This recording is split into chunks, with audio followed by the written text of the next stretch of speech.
재미있는 과학에 목마른 여러분을 위한 본격 과학 잡담 토크쇼 개짜과학 시간입니다. 최근 과학 수사 영역이 높은 수준으로 발전하고 있는데요. 혹시 벌레를 이용해 수사하는 법곤충학에 대해 들어보신 적 있으신가요?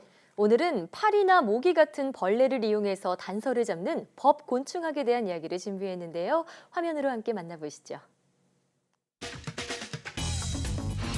과학 이야기 더 이상 어렵게 할 필요 없습니다. 개짜과학에서 쉽고 재밌게 풀어드립니다. 오늘도 개짜 과학 커뮤니케이터 과학과 사람들 원종우 대표와 함께합니다. 대표님 안녕하세요. 안녕하세요. 오늘 주제가 바로 범죄와 관련이 있다고요. 그래서 제가 등장했습니다. 과학수사대 오 그리섬입니다. 미드 CSI 그리선 반장이세요? 네, 맞습니다. 그럼 곤충 많이 아시겠네요. 곤충이라뇨? 범죄 수사에 곤충이 무슨 상관이 있는 건가요? CSI 그리선 반장은 원래 곤충을 전공한 사람이라 곤충을 모르시면 안 됩니다. 아 그래요? 네. 아 몰랐네요. 왜냐하면 이 벌레가 네. 사건을 해결하는 중요한 단서가 될 수 있거든요. 아 그래요? 그래서 특별히 이 분야를 법곤충학이라고 부릅니다. 아 그렇군요. 벌레로 범인을 잡을 수 있다는 거군요. 네. 아유 제가 그것도 모르고 괜히 그리섬을 따라 했네요. 자 그럼 본격적으로 법곤충학에 대해서 살펴보도록 하겠습니다. 네 우선 자세한 이야기를 나누기 전에 법곤충학이 뭔가요? 법곤충학이라는 것은 네. 곤충을 관찰해서 피해자의 사망 시간이나 장소, 원인 등을 추정하는 학문을 말하죠. 아 그래요? 곤충을 이용해서 어떻게 범죄 수사에 활용을 하는 건가요? 우선 시신에 모여드는 생물 중에 85%가 곤충이거든요. 아 시신 부패하는 냄새를 맡고 찾아오는 건데 네. 곤충으로 사망 시간을 추정하는 방법에는 두 가지 원리가 있어요. 네. 하나는 이 부패 단계별로 시신이 변하게 되거든요. 같은 장소에서 시간 흐름에 따라 서식하는 생물군이 변하는 현상을 천이 현상이라고 하는데 네. 이 시신도 사실 하나의 작은 생태계를 이룹니다. 그래서 부패 단계에 따라 환경이 달라져서 찾아오는 곤충이 바뀌게 되죠. 그 곤충을 이제 관찰을 하는 건데요. 네. 제가 퀴즈를 하나 드릴까요? 막간 퀴즈인가요? 네네. 네. 다음 중 네. 가장 먼저 찾아오는 벌레는 무슨 벌레일까요? 복이 있는 거죠. 있죠. 네. 1번 모기, 모기, 2번 진드기, 진드기, 3번 개미, 개미, 4번 파리. 파리. 저 느낌이 약간 4번 파리 맞습니까? 네, 맞습니다. 네, 약간 느낌이 그랬습니다. 그래서 되게 파리가 떠오르죠, 이런 네. 상황에서는. 그중에도 검정파리라는 파리인데요. 네. 보통 시체가 생기자마자 몇 분 안에 찾아옵니다. 1시간 안에 네. 찾아오고 1시간에서 1시간 반이면 이제 알을 낳고요.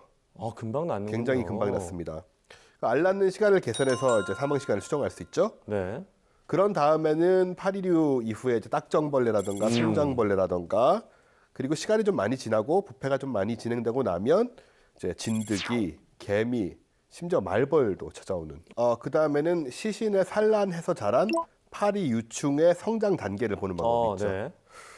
파리 성충이 이제 알을 낳고 그 알이 이제 구더기가 되죠. 네. 그다음 구더기가 번데기를 거쳐서 다시 파리 성충이 되는데. 그 사이클을 말씀하시는 그렇죠. 거군요. 이 시간을 측정해서 이제 사망 날짜와 시간을 추측을 할 수가 있죠. 네. 보통 환경에 따라 다르지만 열흘에서 14일 정도면 구더기가 이제 1령, 2령, 3령 지나서 성충까지 도달을 합니다. 그래서 이걸 통해서 이제 추측을 할 수가 있는 거죠. 파리의 성장 단계에 따라서 어떻게 사망 시점을 유추할 수 있겠네요. 그렇죠.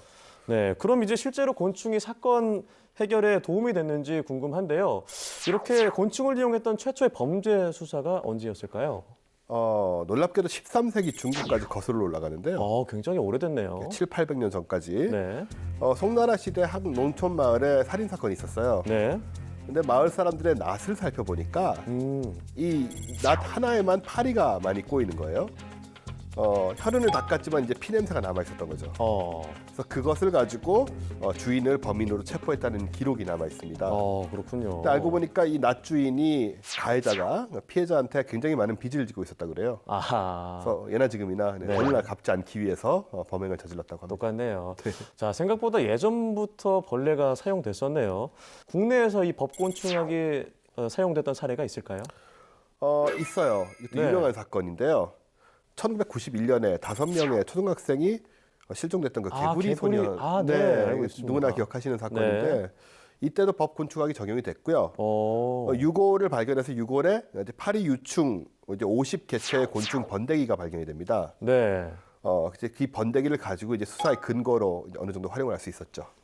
정말 생각보다 수사에서 곤충이 굉장히 활용도가 크네요. 네. 그런데 사체에 사는 벌레 말고 범인을 잡는 다른 방법은 또 없을까요? 있죠. 어, 여름철 숙면의 적, 네. 바로 모기를 이용한 방법인데요. 모기요? 네. 모기를 어떻게 수사에 활용을 하는 거죠? 범죄 현장에 있던 모기가 범인의 피를 빨 수 있잖아요. 네네. 이 모기에 남아있는 피를 이용해서 DNA 검사를 하는 방식입니다. 그렇군요. 정말 그럼 이제 모기로 어떻게 실제 수사 현장에서 사용하는지 궁금한데요. 자, 그래서 특별한 전문가 한 분과 이제 전화 연결을 준비를 했는데요. 경기 북부지방경찰청 과학수사계 김영삼 검시관님입니다. 여보세요? 네, 안녕하십니까. 네, 안녕하세요, 검시관님. 네, 저희가 이제 수사에서 모기를 사용한다는 얘기를 나누고 있는데요. 국내에서도 실제로 모기를 이용해서 수사를 한 사례가 있나요? 범인까지 검거한 적은 아직 없고요. 네.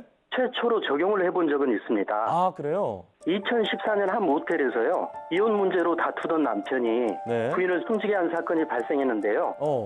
이때 현장에 있던 모기 혈흔으로 DNA를 추출했습니다. 그게 범인의 DNA였나요? 아닙니다. 아쉽게도 그래요? 피의자 DNA가 아닌 이전 투숙객의 것으로 밝혀졌습니다. 네. 하지만 이런 시도를 통해서 모기를 이용한 수사 가능성을 확인할 수 있었습니다. 그런데 살아있는 모기를 잡은 건가요? 이게 모기가 날아다니잖아요. 어떻게 발견을 한 건가요? 흡혈곤충인 모기는요, 피를 빨아들이는 순간부터 몸이 무거워집니다. 그래서 현장에서 약 100여 미터 내에 존재하고요, 170미터 이상은 날아가질 않습니다. 그렇군요. 그래서 폐쇄된 곳의 흡혈모기는요, 용의자 추적에 충분한 증거가 될 수 있습니다. 그런 내용이 있었네요. 자, 모쪼록 이런 수사 기법들이 발전을 해서 실제 범인까지 잡는 일이 나왔으면 좋겠습니다. 오늘 말씀 고맙습니다. 네, 감사합니다. 네, 앞서 파리나 모기를 이용한 어떤 다양한 수사 방법에 대해서 알아봤는데요. 제가 알기로는 국내보다 해외에서 더 이런 활동이 활발하다고 들었어요. 네, 그렇죠. 미국은 이 테네시 대학 내에 네. 일명 바디팜, 그러니까 뭐라고 번역해야 되나? 시체 농장? 아이고, 정말 말만 들어도 으스스한데요. 네. 어떻게 활용되는 곳이죠?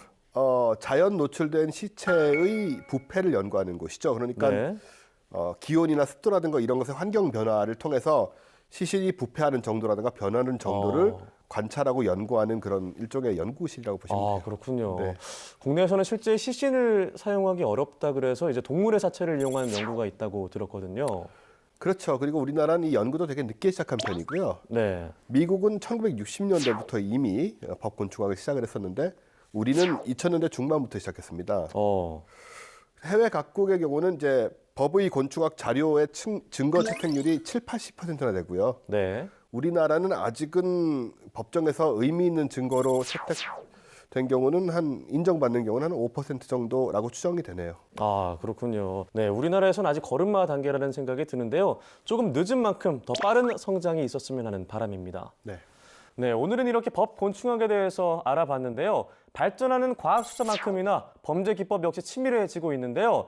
이렇게 법 곤충학이 발전을 하면서 빈틈없는 수사망이 마련되었으면 하는 바람입니다. 지금까지 과학과 사람들 원종호 대표와 함께했고요. 저희 괴짜과학 다음 주가 재밌는 주제로 돌아오겠습니다. 고맙습니다.